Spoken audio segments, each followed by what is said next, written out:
give a big warm welcome to our next feature, Miss Ellie Ridge. Hi, I'm Ellie. I know many of you here, but those that I don't, thanks for coming. This is me. I'm an agent in Berkeley, and I work primarily in Berkeley and the surrounding areas.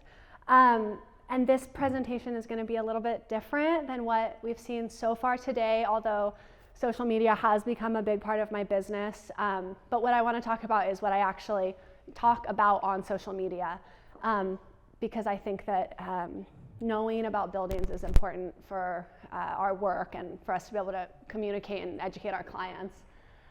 So this presentation is Building Systems and Structural Health for Realtors. It's going to be kind of a deep dive into the actual systems of a home, which hopefully we already know a little bit about because that's what we're selling, and I think it's important that we're educated in what we're encouraging people to buy. But please take notes, and I really do want you guys to engage. So if you have questions, we could just take questions during, or we could have questions at the end, but I hope that you guys really take away some understanding from what I'm going to talk about. Okay, so this is a quick overview of what I'm going to go over. I'll talk a little bit about myself, and then I want to make a case for being obsessive, because so much of the, I think that why I've had success on social media is not because I'm good at social media. To be honest, I really don't do any of the things that the speakers have talked about so far up here.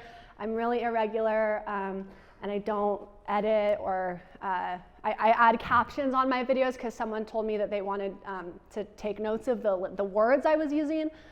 But I do just kind of vibe on there. But I think it's successful because I'm talking about something that I'm fascinated in, that's a little bit of an esoteric knowledge set, but that I'm really, really obsessed with, and I would be talking about whether or not people were listening. So, and then I want to just go into a little bit why I think it's important that we actually do understand houses, and then we'll get into the deep dive of structures.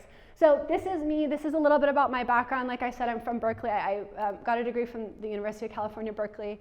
I worked in tech before I was an agent. I was licensed 2 years ago, so I'm very early in my career, and this is all a new foray for me. But I think that's maybe something important to share is that I work really closely with my mom. She and I are business partners, and my dad is a home inspector and a builder. He's a framer. This is us. This is me and my mom, and this is my dad. As you can see, these are the kind of very complex roof framing that he does, and so my dad is the one who primarily has taught me the things that I know about houses. Okay, so let's talk about why I think it's so great to lean into the things that you're already obsessed with. Where I work in Berkeley, the agents who are my colleagues are very, very good. And this is probably the case in your market too. Not only is this a highly saturated industry, but the other realtors that are my colleagues in Berkeley are highly sophisticated, very smart, and excellent. And so when I was brand new, I thought, why would anyone work with me? I wouldn't even work with me. What is it about me that's different or valuable in any way? And what I landed on was that I felt like I had a little bit of a different thing, a little bit of a unique edge, which is that I have this knowledge set, this thing that I really like reading about and learning about and talking about. So I really leaned into my interest in construction and some of the deeper cut information that I had. I found the way that it was relevant to the work that I did on a daily basis, and I really found that has been, that's been my strength in my business, is that I just leaned into the stuff that I already really, really wanted to talk about all the time. So I said I do use social media, and it has been very successful for me, as you can see. A lot of my business does come directly from Instagram.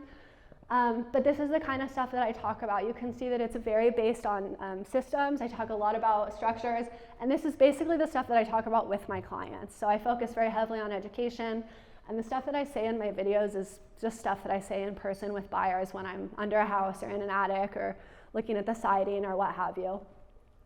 So it's really easy for me to make these videos because it's things that I've said a million times in person to people. Okay, maybe you're thinking to yourself, why do I even care about this? I can just hire a home inspector to tell my clients everything they need to know about a house, And of course, that's true. I'm not a home inspector. I always would defer to a home inspector or an engineer or a builder. But I really strongly feel that the same way that it's important that we understand the nuts and bolts of loans, that we understand how appraisal functions, it's important that we understand how houses actually work. Not only does this help us avoid friction in our transactions, because hopefully when you're walking through a home with a home inspector, this really damning new information it's not the first time they're hearing it from the inspector. Hopefully I've been able to prepare them for that information. B, I think that not understanding a home and what is involved in stewarding it is one of the major barriers for home ownership, especially for single women.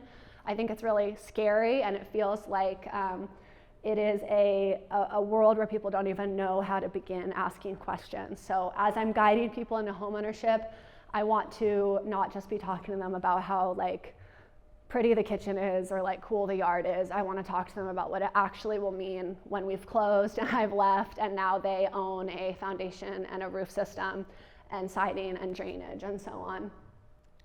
In my market, and many of us are agents here in this area, so I know this probably isn't new information to you, but we tend to write fully non-contingent offers, and so I just can't sleep at night if I'm advising, or suggesting to people that may be the way to go if I feel that they have any questions that we haven't yet answered about the home. And then also, here in Berkeley, the houses that we sell are not only very expensive, they're very, very old. The vast majority of the housing stock that I sell is about 100 years old. Berkeley and Oakland was primarily built up in the 1920s, and so building methodology is very, very different. So there's a lot to learn. Okay, so this is what we'll talk about. It's kind of a lot, so maybe we won't finish, but I wanted to talk about kind of the 101 stuff. Foundations and seismic, we live in earthquake territory, so seismic reinforcement is very important. Wiring and plumbing, framing, that's the wood structural elements of a home, and then roofs, roofing material, service life, signs of wear, and so on. Okay, so we'll just begin, and you can let me know if you guys have questions, okay? Okay, foundations. So I divided this up into eras because what we see primarily where I work is homes that were built pre-World War II in the 1920s and earlier, and homes built after World War II, which is in the 1950s and onward. And we saw major changes in building methodology after the war, as you can imagine. So pre-World War II, 1920s to approximately 1949, and obviously none of these are hard stops, but these are good rule of thumb when you're looking under a house. This is what foundations looked like. And when this is called plan view. So it's like if you looked at a side of a house and like sliced it in half. So you can see this is the footing, this is the mud sill, and that's the cripple wall of the house. And then maybe this is more familiar. This is what we would actually see, like the photo in a home inspection, or what you'd actually see when you went under the house. That's the foundation, that's the mud sill, and that's the cripple wall. So these are the same thing, okay? What you might notice is that the shape of this foundation is kind of atypical. It has a straight exterior wall on the outside of the house. It's straight up and down. But on the inside, so that when you're actually inside the crawl space, this is trapezoidal, okay? So that angled interior wall, that's called a battered footing. And when you see a battered footing like this, you immediately know a couple things about the home. One, the foundation's from the 1920s. Two, it's very unlikely that it's steel reinforced, meaning there's probably no rebar in it. Rebar gives concrete tensile strength. That's strength when being pulled apart. And so you can imagine over 100 years when soil is like expanding and contracting as it gets wet and then dries, that concrete wants to settle. Also, because of the irregular weight distribution of the house on this trapezoidal shape, houses that have battered footings like this, original 1920s foundations, are prone to settling and the foundation to tipping or rotating and kicking out the walls of the house. And when we see really significant rotation where the foundation wall has begun to roll towards the exterior, that's probably time to replace the foundation. Okay, we also know that there is probably very little seismic originally in this home, and seismic reinforcement, I hope we all know what that is. It's when you bolt a house down to keep it from essentially jumping up and down in an earthquake, or when we put plywood along this part, the cripple wall, to keep it from racking side to side. So there was very little seismic reinforcement at that time, so you might see like tiny, tiny little bolts, and probably that's it. Okay, so these are some, I was talking about this already, but these are some signs of failure. These are major cracks that we might see from the lack of steel. This is rotation, the kind of tipping out towards the exterior of the home, and this is measuring the rotation in degrees. Something kind of interesting that you can see here is that this original 20s foundation has been retrofitted with modern seismic bolts, but we'll go into that more in a second. Okay, cool. So this is a modern foundation, and when we see this, we're very, very happy. So those of you who work in markets where your homes are mostly built in like the 70s or the 80s, this is what you're always seeing, and that's like great for you, but it's not what I'm usually seeing. So it's a great improvement that a homeowner has done on this, on their house, if we see a modern foundation. You can see in the plan view, it has a totally different shape and profile. This is called a spread footing, or it's this inverted T shape. And let's say that grade is right here. Grade is the ground. So this inverted T is underground, and then that's the stem wall that we see. When we see a foundation like this that's smooth on the interior and smooth on the exterior, and like a dead giveaway is if it's really tall above the dirt, like 12 inches, you know that it was replaced at some time. You know that it's heavily steel reinforced, meaning there's like a cage of rebar in there. It's not great if the soil is wet in a subspace with a modern foundation, but it can definitely withstand it. And we know that the seismic has become increasingly robust as codes have evolved. Okay, so as I was saying, these modern foundations will have deeper footings. The steel will allow them to better withstand moisture in the subspace and the movement of the soil around them. And they likely have much more hardy seismic reinforcement, such as it's from Simpson. It's called a universal retrofit foundation plate. It functions the same as a bolt, but it's used in scenarios where there's not enough clearance to like get your drill in and bolt down, so you have to bolt to the face. Or these square bearing plates instead of the small round washers that you're probably accustomed to seeing on earthquake bolts. These started being used after the Northridge earthquake in the 90s, so if you see a square bearing plate like that, you know that it's at least a 90s retrofit and maybe more modern. Okay, so some symptoms of non-performance in concrete and in crawl spaces is, this is an example of efflorescence. Do you guys recognize this? Like, have you observed this in basements or crawl spaces before? It's like a white powdery deposit. It's a mineral deposit, and what it is that when water is consistently running through concrete, as it evaporates, it pulls the minerals that are in the soil and in the concrete to the surface, and it leaves these white traces behind. As it's pulling minerals to the surface, it's also pulling lime to the surface, and lime is the binding agent in cement, and cement acts like the glue in concrete. Concrete's made of a rock aggregate, so like rocks, and then cement. So if we have the cement all evaporating, then that means we're just going to have like crumbly rocks left. And imagine how a pile of rocks will react in the next major earthquake that we are overdue for on the Hayward Fault really badly. Okay, and then some more symptoms of non-performance. We already kind of talked about this, but tipping, rotating, cracking. Now, none of these things are like a no-go on a home. Many homes that people live in have some partially rotated foundations or have cracks in their stem wall, but it's a little more of a gray area. It's when we start to monitor. It's when you as a homeowner or you as an agent might say something to your clients about bringing in an engineer or bringing through a contractor and assess the situation holistically. One foundation crack doesn't mean the house is shot, but as we have more and more of them, now the house is sitting on like maybe 5 small foundations, and then basically as deterioration continues, performance will get worse and worse in an earthquake or in major winds or in really intense rains. Okay, now we're going to talk a little bit about seismic. This is a topic I really love because, like I said, you know, I grew up in an area with a major fault line running right through it, and statistically we have a major earthquake on the Hayward Fault every 140 years. And not to sound like a conspiracy theorist, but the last one was over 140 years ago, so the big one's coming, and everybody should be prepared. Okay, so I brought this up again or prior, but I'm going to show you it again because I think it's a really good visual. This should look familiar to you if you've ever been in a crawl space or a basement. Usually we just see that concrete stem wall emerging up above ground, and then like I said, this short framed wall, this is called the cripple wall. It's the most vulnerable zone in an earthquake. Seismic forces are strongest closest to the ground, and they impact a home the most at the perimeter of the structure. So you can imagine why an unframed or an unfinished framed wall really close to the ground running around the perimeter of a house is the zone that's going to be prone to failure in an earthquake. So these are the areas that we're retrofitting. This is where we're bolting, this is where we're bracing, and then that's your floor framing, and you need to tie your floor framing into the whole system with something called shear transfer ties. There's a photo of them right there.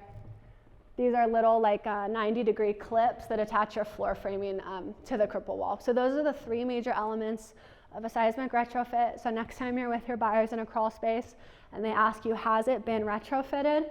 This is what we're looking for. Plywood, seismic bolts, ideally with those square bearing plates, and this type of hardware that's bolting the floor framing to the whole system. Okay, do you guys want to ask questions? Does anyone have questions? Okay, yes. What's the best way you found to get a legit inspector for the foundation as opposed to, there's a lot of foundation companies, they do non-report version? Yeah, like a concrete contractor, maybe. You said just a building contractor? Maybe that would be like a concrete contractor that you're talking about. Okay, I mean, I've read about plenty of foundation reports, but actually trying to find a foundation inspector Yeah. is kind of difficult because they also represent the company that's bidding for the work. Yeah, I would bring an engineer through, yeah, to speak to the health of the foundation. Can we get your dad's information? He's an inspector, right? Yeah, he is a home inspector. Maybe you can ask me at the end. I feel a little weird about it, but yes, he's amazing. I just don't use him because I think maybe that's not cool, but okay. Any other questions? Yes. Small one. I heard that horizontal cracks are way worse than vertical cracks. Is that true in your experience? Yeah, so the fear with that is that horizontal cracks are caused by hydrostatic pressure, which is a fancy word for pressure caused by water that's building up over time in the soil. So it points to like a major grading issue at the exterior of the house and soil or like a hillside pushing against the foundation of the home versus just concrete, which inevitably cracks over time. So yeah, totally. Thank you. Okay, maybe I'll move on just so we have enough time. Thanks for your questions. I hoped it would be engaged like this and not just me talking. Okay, wiring and plumbing. So quickly, we'll go through the eras again, okay? This is going to be pre-World War II wiring. It's called knob and tube. Maybe you guys have seen this before. I know some of you have who work with me in Berkeley. Knob and tube is ungrounded, uninsulated, very antiquated wiring that's designed to air cool. It heats up when you use your appliances. Now you can imagine, that's why it's literally held away from the framing here. See, it's called knob and tube because it runs through the framing with tubes, and then it's held away from the framing with knobs because it actually gets hot. Like you can see it like glowing in an attic when you have like all the lights on. Now you can imagine why that's a problem if you layer insulation on top of it in an attic, how that can be a fire hazard. So more and more insurance companies do not love knob and tube. Okay, I feel like this gets forgotten all the time. This is called rag wrap or cloth insulated cable. I understand why people don't talk about it a lot because it only was used in a very short period from like approximately 1948 to like 1960, but like El Cerrito, Richmond, Pinole, like any of these areas that were largely built up in the mid-century 1950s, Eichlers, which I know everybody loves so much, rag wrap, okay? Better than knob and tube because it has a thicker like cloth jacket around it to insulate it. Sometimes it's grounded, sometimes it's not, okay? Because they were just kind of like evolving with their the way that we wired homes. And then this is Romex. This is modern, grounded, polyclad. We all love to see it. That means the home has been rewired. Okay, double clicking really fast on modern electrical. I say Romex as a catch-all term, This is Romex that we're used to seeing. It's usually yellow or white like this, but these are modern types of electrical too. So just because it's not yellow and plastic like this doesn't mean it's not like modern wiring. So this is an example of armor-clad cable. This would be like in garages. It's basically where modern wiring needs to be protected. And then this is EMT. Would be outside. So all three of these are signs that a home has been rewired. Okay, we already talked about this. Okay, plumbing. Galvanized steel plumbing is what was used primarily before like the 1950s. It looks like this inside. It's silver, like it looks like steel, so you can recognize it when you're in a basement or a crawl space. And it's kind of icky because it corrodes at the interior, so over time it shrinks the interior diameter of the pipe, it deposits rusted minerals into your drinking water, and you start losing water pressure. So the way that this is actually like experienced in a home is that if you go out of town and then come back after being away for like a week and turn on your water, you might have like dirty brown water. That's galvanized steel plumbing. Eventually it will all fail and need to be replaced. Okay, this is copper. This is modern plumbing. And so we all know what copper looks like. It's really easy to recognize in a house. Most homes have a mix of galvanized steel plumbing and copper plumbing. And we're so happy for our clients when we see copper in the crawl space. But just because there's still some remaining galvanized steel, it's not that end of the world. It's probably still functional, but maybe prepare them for replacing the remainder of the galv over the next like 10 or so years. It's probably coming up on failure. What most people tend to do is replumb their kitchens and their bathrooms and then leave the galvanized just like running underneath the house, connecting everything. And then you might also see PEX. This isn't really for my market, but this is for you guys who are like in Benicia, for example. We never see this, but this is what's used in new construction. It's plastic. Red means hot, blue means cold. It's fine. I don't like plastic that much, but it's modern, so it's better than galvanized. Okay, framing. Wait, do you want to ask about wiring or plumbing, anyone? No? People don't? Okay, hi. There's also a lot of electrical circuit boxes that are outdated now and come up on home inspections that we need to also I know, I didn't have time to talk about panels too. Okay, so it's not in this presentation. But yes, you're right. Do you want to answer that real quick, Ellie? Sure, yeah, just talking about main panels. So main electrical panels are the large boxes that sit at the exterior of your home that receive the service drop from your local utility. Here it's PG&E. I think most of us, all of us, maybe it's PG&E. Old homes tend to have lower amperage capacity, so like 100 amps is what we see most commonly. 100 amps can actually be sufficient for a smaller home. Less than 100 amps is going to be really hard for a modern person's electrical usage when you start trying to like use an air fryer and a hair dryer and charge your car. If you get a new panel, they'll give you 200 amps or 225, and that'll be more than enough to like totally electrify your whole house. And then inside we have panels too, because electrical can't carry the same voltage across a really long distance, so it needs to like re-up at the sub panel. So those are the little panels in your house that you might find like in your closet, for example. There's a couple red flag brands: Zinsco, Federal Pacific, Sylvania, Bulldog Pushmatic. Any of those, if you see them, tell your clients they need to be replaced. They're like literally very dangerous fire hazards. I have a quick question. Yes. How often are you guys swapping out mountain suite panels to prep for your listings? Yeah, more and more I'm having homes rewire because I just think it's kind of ridiculous to pass along 100-year-old wiring at this point. Also to kind of like sidestep, a lot of what's going on with our insurance companies. But it's a pretty major expense. Not every seller, or every listing just warrants that. But the combination of knob and tube and a 25-year-old roof is, I'm not gonna say uninsurable, but it's like the California Fair Plan won't insure it. So if you have both, you kind of gotta pick which one you're gonna deal with. Okay, let's talk about framing. So, okay, here's me at a really cool old house. Okay, so maybe you guys have seen images like this before that show old growth versus new growth lumber.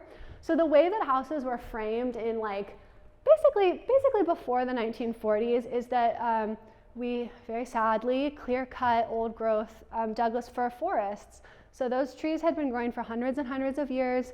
They were competing for resources like water and sunlight, and so they grew very, very slowly. So every single ring of the tree was extremely tightly packed, and that very tight grain pattern makes old-growth Douglas fir extremely naturally rot resistant. That's why you'll see these homes from 1920s that have like old redwood siding, like old growth redwood siding, and it looks perfect. And it's like 100, and it's been being rained on, and it's never been painted. It's an incredible, incredible building material.